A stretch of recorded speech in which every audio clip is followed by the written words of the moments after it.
Abidjan, la capitale économique ivoirienne, abrite du 6 au 10 mai la 15e édition du SILA. Le SILA, c'est le Salon international du livre d'Abidjan. Et c'est dans ce contexte que nous réalisons ce nouveau numéro de C'est-à-dire, avec pour invité exceptionnel un diplomate. Il s'agit de l'ambassadeur extraordinaire et plénipotentiaire de la République de Côte d'Ivoire, près des États-Unis d'Amérique et du Commonwealth des Bahamas.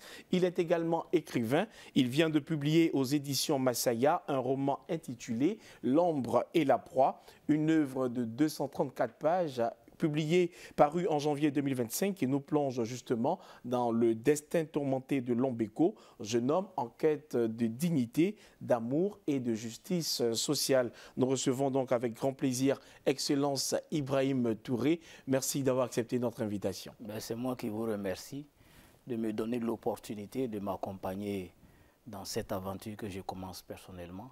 En plus de ma carrière de diplomate, je fais mon entrée dans le monde des écrivains et je me souviendrai toujours que cette info est le premier média qui m'a accordé une interview qui permet de jeter une lumière foisonnante sur mon et c'est vraiment un honneur pour nous de vous recevoir pour savoir véritablement les motivations qui vous habitent Enfin, vous êtes ambassadeur, mais vous aimez l'écriture. Jusqu'à y laisser des plumes, vous écrivez un roman. Qu'est-ce qui vous motive? Il y a un certain nombre de facteurs qui m'ont poussé à écrire. Je dis souvent que c'est le choc de deux bornes. D'accord. Une borne positive et une borne négative. Et vous le savez, en physique, c'est ce qui permet de créer l'électricité.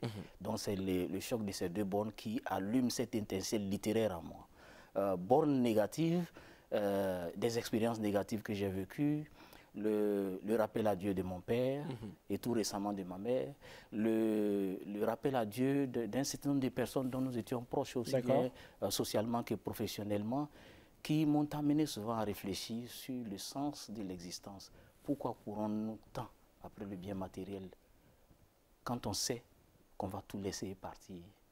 Pourquoi sommes-nous là? Pourquoi vous et moi sommes là sur cette terre?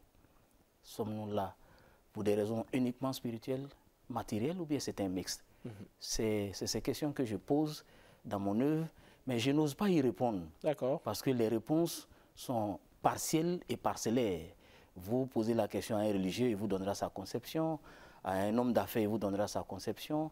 Ça varie selon les hommes. À chacun sa conception. À chacun sa conception. J'ai juste voulu poser une question et susciter la réflexion. Et vous êtes en train de nous démontrer bel et bien que c'est un récit qui n'est pas fictif. C'est pas fictif, c'est un mélange de fiction et de réalité. Parce que je pars du principe que les sages nous enseignent que dans la succession du jour et de la nuit, et entre les cieux et la terre, comme on dit dans le livre saint, il y a des signes pour les esprits doués d'intelligence. Tous les jours, nous nous levons, nous allons au travail, nous revenons. Il y a un certain nombre de signes, des choses que nous vivons, mais auxquelles nous ne faisons pas attention parce qu'elles sont absorbées par la banalité du quotidien. Alors qu'à les observer de près, on peut y trouver des matières à enseignement, matières à sagesse pour nous édifier. Alors, j'ai parcouru les pages et ce qu'on constate, c'est un style mais vraiment simple et direct dans votre écriture, alors qu'il y a quand même des thèmes assez complexes qui sont quand même abordés. Comment est-ce que vous expliquez cela? Alors, j'avoue qu'au début, j'avais la plume du diplomate, de l'ambassadeur.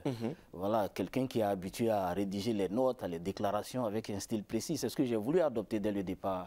Et puis j'ai un ami, un frère, le professeur Koné Klouenwole, qui a lu mes premières pages et qui m'a dit « Mais Ibrahim, tu écris pour qui ?»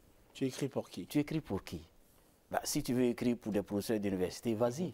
Mais si tu écris pour le grand public, pour que tout le monde ait accès à ton œuvre, que tout le monde comprenne le message que tu veux véhiculer, alors revient à des choses plus simples, à un langage plus simple. Et c'est ce qui m'a amené à reconsidérer mon approche stylistique, à réajuster le tir pour donner ce que vous avez avec vous. Et du coup, est-ce qu'on peut dire que votre fonction de diplomate a influencé votre regard sur les différentes trajectoires migratoires et le vécu des exilés? Bien sûr.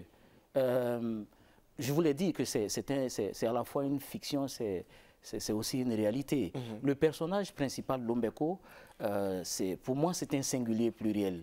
À l'intérieur, dans ce personnage, vous trouverez du fictif, mais vous trouverez aussi des personnes que j'ai rencontrées. J'ai fait mon premier poste à Londres dans les années 2000. J'ai pu rencontrer des Ivoiriens, des Africains qui sont allés à l'aventure et qui ont conduit des fortunes diverses. Donc, de cette même façon, je me suis dit que, bon, il fallait faire en sorte que nous puissions avoir ce mélange, ce savant mélange de réalité et de fiction pour pouvoir, comment on appelle ça, véhiculer mon message. Et vous verrez aussi dans l'œuvre qu'il y a des relents politiques dans certaines parties, dans certains chapitres, comme par exemple ce qui se passe à Raboula, les fondements de Raboula, avec le communiqué de l'Union africaine.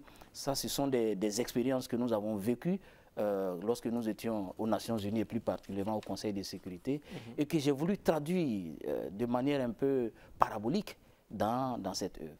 Alors, à la page 43, vous écrivez, hein, je vais dire ça rapidement, Lombeko passa 4 années laborieuses à l'université, d'où il repartit avec une maigre moisson, une simple licence, en raison d'années académiques tronquées, allongées et surtout entrecoupées de grèves incessantes, aux grandes dames des étudiants eux-mêmes, dont on semblait vouloir faire le bonheur à leurs dépens. Lombeko court après l'ombre et la proie. Que symbolise pour vous l'ombre et la proie dans ce récit? Lombeko court après l'ombre, mais Lombeko en réalité n'est que l'illustration de ce que le monde est aujourd'hui. À quoi le monde ressemble? Vous et moi, nous courons après le succès. D'accord. Nous courons après la richesse. Nous courons après l'ombre du succès et l'ombre de la richesse. Est-ce que ce n'est pas légitime, ça? C'est tout à fait. D'autres vous diraient que ce n'est pas légitime, c'est pour cela que je parle des questionnements sur le sens de l'existence. D'autres vous diraient qu'il ne faut pas courir après le matériel. Malheureusement ou heureusement, la réalité de notre monde aujourd'hui, c'est ça. On court tous après le matériel, on court tous après l'ascension sociale. Et à un certain moment, lorsqu'on croit se saisir de cette ombre-là, lorsqu'on croit avoir réalisé son rêve, on en devient l'esclave. Vous vous battez tous les jours pour devenir journaliste. Chaque fois que vous dormez, chaque fois que vous vous réveillez, vous ne voulez pas dégringoler, vous voulez en faire plus. Vous devenez directeur général, PDG ou homme d'affaires. Vous vous battez tous les jours pour ajouter à votre succès. En effet. Mais vous vivez aussi avec l'appréhension de ne pas connaître le recul, je dis social et matériel. C'est la même chose. Vous êtes battu toute votre carrière pour être ambassadeur. Ce que vous voulez, c'est d'aller plus loin, ce n'est pas de reculer. Donc, à chaque fois qu'on croit se saisir de l'ombre de cette réussite sociale, matérielle et tout, on en devient l'esclave. C'est pour cela que j'ai dit l'ombre et la proie. On devient la proie de l'ombre qu'on a saisie. Et justement, dans l'ombre et la proie, vous parlez de la relation entre Cathy Masson et Lombeko. Vous estimez qu'elle est dérangeante? Alors, pourquoi est-ce que vous choisissez de traiter ce rapport de domination renversée? Je ne la... Elle peut être dérangeante, ça dépend de l'angle d'observation. D'accord. Vous voyez? Moi, ce que j'ai voulu faire, c'était de sublimer l'amour. Qui se passe dans... Regardez un peu tout le décor, la description de l'environnement. J'ai d'abord voulu sublimer l'amour. Mais en même temps, à travers cette relation, j'ai voulu poser une question. Laquelle? L'âge. La différence d'âge a-t-elle un impact sur les relations sentimentales? À cette question, vous n'avez pas encore de réponse? Je n'apporte pas de réponse. Moi, je pose et je laisse le soin au lecteur de répondre. La différence d'âge, la différence de culture. La différence de religion. Des religions. La différence de la culture au sens, je dirais, tradition du terme, au sens us et coutume du terme. Mais aussi la culture au sens intellectuel du terme. Vous avez un professeur d'université et un étudiant. Vous avez une blanche, un noir. Vous avez une européenne issue d'une famille aristocrate et un jeune africain, comment on appelle ça, je dirais, voilà, issu des milieux défavorisés.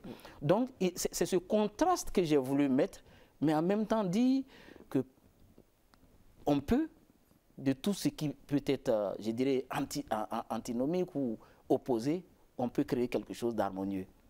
Voilà. Et vous parlez aussi de migration dans ce roman. On comprend qu'il décrit bel et bien avec réalisme le périple migratoire vers l'Europe. Qu'est-ce que vous voulez que le lecteur retienne de cette expérience périlleuse? Ben, ce que je veux que le lecteur retienne, surtout les jeunes, c'est le caractère véritablement dangereux de l'immigration illégale. La traversée du désert. Ce que nous voyons, ceux qui réussissent à traverser la mer et qui se retrouvent de l'autre côté, ne sont que la partie visible de l'immense iceberg de ces jeunes Africains qui veulent traverser pour aller, soi-disant, chercher le bonheur de l'autre côté, dans le pays des Blancs. Ce que je veux, c'est qu'on se pose la question de savoir, mais à quoi ça sert, par exemple, de dépenser des millions de francs CFA ou d'euros, ou des centaines de milliers d'euros, à financer une traversée, alors qu'on peut se démerder ici au plan local. Avec un peu d'argent, se démerder. À l'heure où on fait la promotion de l'entrepreneuriat, je pense qu'il faut s'asseoir. Je disais tout à l'heure que moi, je vis régulièrement en Europe, depuis 2000, en Occident depuis les années 2000, avec une brève interruption de 4 ans quand je suis rentré. D'accord. Donc je suis vraiment imprégné des réalités de là-bas. On voit souvent des choses. C'est vrai, il y a des modèles de réussite, ça je le dis. Tout n'est pas qu'échec.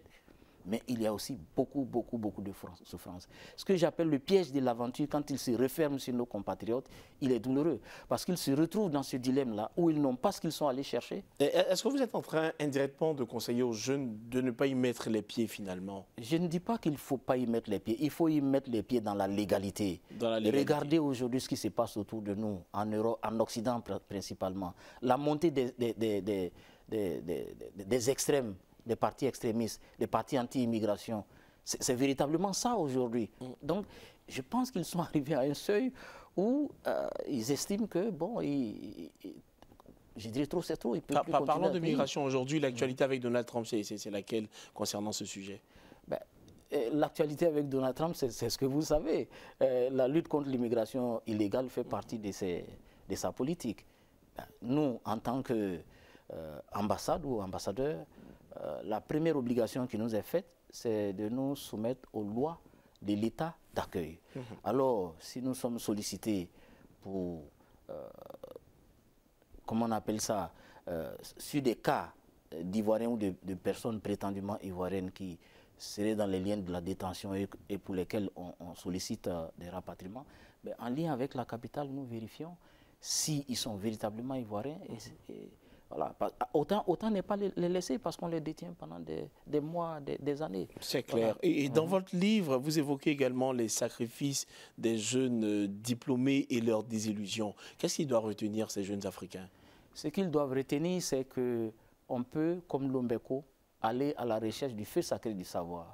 Mais à un certain moment, il faut savoir revenir. Parce qu'en fait, nous dépensons beaucoup à faire partie de nos enfants là-bas, en Occident, et quand ils finissent, en général, ils restent pour travailler. C'est-à-dire qu'on utilise nos propres fonds pour développer les états d'accueil. Alors, ce que moi, je conseille, quand on a acquis une certaine expérience professionnelle, un certain savoir-faire, c'est de savoir rentrer avec ce feu sacré-là pour contribuer au développement de son pays. Alors, on sait que vous êtes père de 3 enfants. De 3 enfants. Oui. Ils sont où, vos enfants? Ils vivent avec moi. Aux États-Unis. Aux États-Unis. Est-ce qu'ils reviendront en Côte d'Ivoire? C'est ce que je leur chante tous les jours. Je leur dis qu'en Afrique et singulièrement en Côte d'Ivoire, c'est ici que se trouvent les opportunités. Ils ont l'avantage de connaître l'Occident, les États-Unis, de parler l'anglais, qu'ils viennent s'imprégner ici. Je leur chante ça tous les jours. Ils sont déjà venus ici? Ils sont déjà venus ici dans le cadre des vacances. Ma fille a fini son master en relations internationales. Je suis en train de l'encourager vivement à rentrer. Je dis que c'est ici que se trouvent les opportunités. La Côte d'Ivoire est devenue aujourd'hui une terre d'opportunités pour les jeunes. Il faut regarder ici d'abord, avant de pousser un regard lointain pour voir les opportunités qui se trouvent de l'autre côté. Souvent, il y a des solutions proches, tout près de nous. Et on a tendance à aller chercher loin, pensant que le bonheur se trouve ailleurs, alors qu'il est là. C'est sûr que vous imaginez votre retraite en Côte d'Ivoire? Ah mais bien sûr, bien sûr. Je vous le dis, je suis fondamentalement africaniste, traditionnel, je suis attaché à nos cultures. J'y suis par obligation professionnelle, mais dès que les conditions se créent, moi je suis prêt à rentrer, à venir vivre chez moi, dans nos traditions, et pourquoi pas à me recréer, parce qu'il n'y a pas que la diplomatie.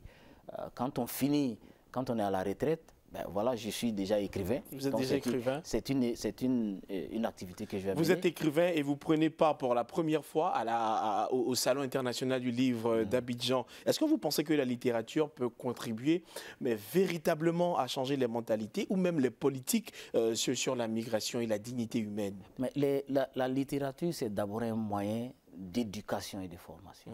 Donc forcément, qui éduque, qui forme, façonne la vision que nous pouvons avoir de notre société, qui éduque, qui informe, peut façonner notre approche des questions de notre société. Donc je pense qu'effectivement c'est un bon moyen. Et je voudrais ajouter que je ne me suis pas levé un bon matin pour écrire. D'accord. Ça s'enracine dans un rêve que je nourris depuis pratiquement la classe de 5e, avec des professeurs, des gens de métier, qui nous ont enseigné avec passion. Qui vous ont fait aimer cet art. Qui vous ont fait aimer, je citerai, pour leur rendre hommage. Et je pense que c'est important dans la vie, la reconnaissance. Lorsqu'à un certain moment, la réussite frappe à votre porte, il faut avoir le courage de regarder derrière soi et rendre hommage à ceux qui vous ont fait. Le professeur Mamadou Koné, aujourd'hui à la retraite à Bassam, Konsa Kwasi, Bois, Juste Akeloba, tous ces professeurs nous ont formés, nous ont nourris, nous ont partagé leur passion au lycée. Et c'est ce qui nous permet d'être ce que nous sommes aujourd'hui et de pouvoir écrire cette première. En tout cas, c'est un bel hommage. Et comme vous l'avez dit, vous êtes ce que vous êtes aujourd'hui. Vous êtes donc ambassadeur de la Côte d'Ivoire aux États-Unis. Finalement, ça sera la dernière question. Comment est-ce que vous conciliez ce poste-là de diplomate et celui d'écrivain? Alors, en général, c'est la première question qu'on me pose. Comment vous faites quand on est ambassadeur des Côte d'Ivoire aux États-Unis avec un programme aussi chargé, avec tant d'engagement, comment on fait pour écrire? Il y a une chose qui est, je dirais, la meilleure énergie qu'un être humain puisse avoir. Le rêve, l'ambition. Quand vous êtes porté par un rêve noble, par votre ambition, vous trouvez toujours dans votre emploi étant chargé des moments pour pouvoir vous battre pour réaliser votre ambition. Je dirais que cette œuvre que vous avez en main, à 60%, elle a été écrite dans les avions et dans les hôtels. À la résidence et au bureau, je n'ai pas le temps. Et je profite toujours des longs courriers pour écrire pendant que les autres dorment. Donc 60% de cette œuvre, c'est soit dans un avion ou à l'hôtel quand je suis en mission. Je ne m'accorde pas toujours le plaisir de sortir pour aller me promener en ville. Je m'assois dans ma chambre et je continue, j'écris. En tout cas, c'est une belle œuvre. Moi, je l'ai parcourue et on invite forcément les téléspectateurs à la voir. Merci infiniment. Essayez de nous donner en 15 secondes des détails sur l'œuvre, où est-ce qu'on peut la voir et à quel prix? Édition Masaya, 7 000 francs, disponible dans les grandes surfaces, la FNAC, la Librairie de France et très bientôt sur Amazon parce qu'il y a beaucoup de demandes qui se font à l'extérieur. Et bientôt, je crois que mon éditrice s'emploiera à faire en sorte que le roman soit disponible sur Amazon. Alors, l'œuvre est intitulée L'ombre et la proie. L'auteur, vous le reconnaissez, c'est Ibrahim Touré. Il est diplomate, c'est bel et bien l'ambassadeur de la Côte d'Ivoire aux États-Unis. Merci, Excellence, d'avoir accepté notre invitation. C'est ici qu'on va mettre un terme à notre émission. C'est moi qui vous remercie. J'avais déjà suivi certaines de vos vidéos, mais à aucun moment je n'avais imaginé que je pouvais me retrouver ici. Merci pour l'opportunité que vous m'offrez. En tout cas, c'est un réel plaisir pour cette info de vous avoir eu. Merci. Okay. Merci beaucoup, Excellence. Merci. Mesdames et messieurs, on a pris beaucoup de plaisir à présenter cette émission. Restez sur cette info, les programmes se poursuivent.